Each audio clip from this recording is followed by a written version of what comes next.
ஓடி ஓடி ஓடி உட்கலந்த ஜோதியை நாடி நாடி நாடி நாடி நாட்களும் கழிந்து போய் வாடி வாடி வாடி வாடி மாண்டு போன மாந்தர்கள் கோடி கோடி கோடி கோடி எண்ணிறந்த கோடியே.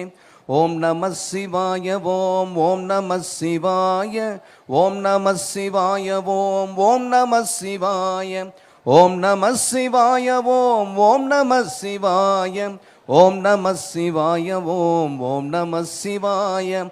அம்பலத்தை அம்பு கொண்டு அசங்கென்றால் அசங்குமோ, கம்பமற்ற பார்க்கடல் கலங்கென்றால் கலங்குமோ, இன்பமற்ற யோகியை இருளும் வந்து அணுகுமோ, செம்பொன்னம்பலத்துளே தெளிந்ததே சிவாயமே. ஓம் நம சிவாய ஓம் ஓம் நம சிவாய ஓம் நம சிவாய ஓம் ஓம் நம சிவாய ஓம் நம சிவாய ஓம்